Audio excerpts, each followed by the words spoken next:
जिन्होंने चुनाव में अच्छा उनका योगदान रहना था, आपने इन दोनों नेताओं को जेल के अंदर रखने का काम करने की पूरी अब जब प्रक्रिया बिठा के रखी थी। सबूत के आधार अब पर अरविंद जमानत केजरीवाल मिलती जी है को तो ये तो फिर वही बात हो गई ना, प्रक्रिया तो ईडी कानूनी है ईडी ना। उस जमानत रजत को पंजेटा अब्दुल्ला, साहब, ईडी रजत उस पंजेटा जमानत को साहब, भाई रोकने के लिए दोनों ही कितनी विपक्षी कोशिश दल, करती चाहे है, वो कांग्रेस ये हो, आम बहुत आदमी महत्वपूर्ण पार्टी है। हो, वो बीजेपी पर, उनकी सरकारों पर यही आरोप लगा रहे हैं। मुझे लगता है शायद आपका भी यही आरोप होगा। लेकिन इन्होंने क्या अदालत इस में रेट क्या से क्या न कहा विधानसभा होगा। चुनाव का कोई लेना देना है? आज क्योंकि ये कोई टेलीविजन प्रकरण चैनल नया नहीं पर दर्ज किया गया है, मामला ईडी ने दोहराना है, स्पष्ट टेकओवर कहा ईडी ने है किया है, कि टेकओवर अरविंद दर्ज किया था केजरीवाल जी सीबीआई के ने। खिलाफ पंजेटा एक साहब, चवन्नी पंजेटा साहब, हो गया, गौर ईडी साहब को हो गया, नहीं मिली गौर है, साहब हो गया, सुप्रीम हो गया, कोर्ट ने स्पष्ट कहा नवीन है। गौड़ हो गया, हो गया। प्लीज पंजेटा साहब, आप भी इसको चुनाव से जोड़कर देख रहे हैं?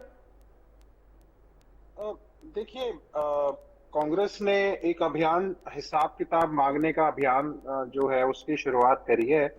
मुझे लगता है भाजपा ने भी उसके जवाब में हिसाब किताब का अभियान की शुरुआत कर दी है। और देखिए, हाँ, और देखिए भैंस जो है वो भाजपा की है। तो पूरा आप समझ गए होंगे पूरा मुहावरा क्या है। लेकिन ऐसा नहीं है कि भाजपा ही जो है वो सत्ता में, पावर में है, उसी के हाथ में लाठी है। तो जब कांग्रेस के हाथ में थी तो कांग्रेस भी यही काम करती थी। ये कोई कांग्रेस को छूती तो थी नहीं कि कांग्रेस ने ऐसा काम नहीं किया अपने विपक्षियों के प्रति। अब एक बड़ी बहुचर्चित भर्ती है जिसको माननीय सुप्रीम कोर्ट ने भी सही ठहराया, जिसमें एक पैसे का लेन देन नहीं साबित हुआ, जिसमें एक बाद में एक सप्लीमेंट्री चार्जशीट जो है उस केस में एक अलग से दायर की जाती है, उसमें नाम डाल दिया जाता है ओम प्रकाश चौटाला जी का। हाँ, उसको वो सुप्रीम कोर्ट उस भर्ती को सही मानता है, लेकिन उसमें हम 10 साल जेल काट के आते हैं। तो आप बताइए, ईडी की कार्रवाई कांग्रेस के समय में हमारे ऊपर है, तो कैसे कह दें कि सिर्फ भाजपा इस्तेमाल कर रही है एजेंसी का। और हाँ, देखिए, अगर DHFL वाला जो 34,000 करोड़ का घोटाला था, या मेहुल चौकसी का, नीरव मोदी मारिया, जिनका भी नाम लिया, वो राजनेता नहीं है। एक पॉलिटिशियंस जो होते हैं उनकी, वो जनप्रतिनिधि हैं, उनकी अलग से एक अकाउंटेबिलिटी बहुत ज्यादा तय होती है। और अगर कोई बैंक का फ्रॉड है, इस तरीके का घोटाला है, हमने चिट फंड स्कैम भी देखा है, हमने यहाँ का भी देखा है, वेस्ट बंगाल में जो हुआ था। तो ऐसा नहीं आप कह सकते कि आप विपक्ष के नेता हैं और आप कार्रवाई से ये कहकर बच जाएंगे कि भाजपा ने, मुझे लगता है, देखिए भाजपा ने बहुत देर कर दी है। हमने एक 16 अगस्त 2014 को ऑनरेबल गवर्नर, उस टाइम कप्तान सिंह सोलंकी जी होते थे, वहां लगभग 300 पेज की चार्जशीट दी थी।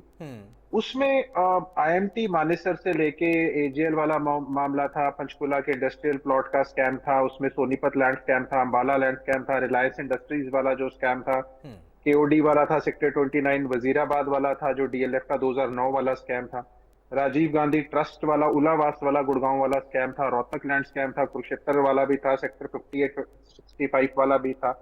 उसमें एक पूरी उस सबूतों के साथ, उसमें खेमका जी का भी आपको पता है वो बहुत मामला उछला था। इवन केजरीवाल जी ने उसके ऊपर वो दे रखी है, और वो मेरे पास कटिंग भी मौजूद है कांग्रेस के खिलाफ। तो अब आप एक बात बताइए, जब इतने सारे स्कैम्स सबूतों के साथ हमने गवर्नर जी को दिया, चार्जशीट दी, और उसके बाद भी अगर सजा नहीं हुई, तो फिर वो आप बताइए किसकी मिली भगत है, कौन किसकी जफियां पा पा के फोटोग्राफ्स जो है वो इतनी वायरल हो जाती हैं। तो अब तो ये देखना पड़ेगा कि अब कांग्रेस ने हिसाब किताब मांगना शुरू कर दिया, तो भाजपा ने अब थोड़े तेवर सख्त करने शुरू कर दिए। लेकिन अगर कोई ऐसा घोटाला है तो आप इसको उसके साथ जोड़ के नहीं दे सकते। अब हमारी पार्टी के अभी एक यमुनानगर के पूर्व विधायक थे, ईडी ने कार्रवाई करी, हमें माननीय हाईकोर्ट से राहत मिली, तो अगर आम आदमी पार्टी वालों का पक्ष होगा तो हाईकोर्ट से उनको भी राहत मिल जाएगी, अगर कुछ नहीं होगा केस के अंदर। तो देखिए, ऐसा नहीं है कि विपक्ष में रहकर उसका मिसयूज या जो भी आप टर्म यूज करना चाहे वो कर ले, इन एजेंसीज का नहीं होता। ये पहले भी होता आया है, आज भी हो रहा है और आगे भी होगा। ऐसा नहीं है कि कल को अगर आम आदमी पार्टी का, मैं उदाहरण दे देता हूँ, कि आम आदमी पार्टी आती है तो कोई वो स्कोर सेटल नहीं करेगी, या कोई जिसके साथ अगर गलत हुआ, नाजायज हुआ, तो वो करती है पार्टी। लेकिन हाँ, ये जरूर है कि ये सारे हथकंडे, ये तो कुछ भी नहीं है। अगर कांग्रेस के मैं गिनाने लग जाऊंगा इमरजेंसी के टाइम से कि क्या क्या इस देश ने देखा है, तो उसके बाद अब तो ये तो अब आए 10 साल से सत्ता में। अब ये थर्ड टर्म है इनकी। पहले जरूर है वाजपेयी जी जैसे लोग थे, थोड़े नरम स्वभाव के थे, अब इनको थोड़े सख्त स्वभाव के आगे टकर गए हैं इनके। तो हाँ बिल्कुल, इसमें कोई वो दो राय नहीं है।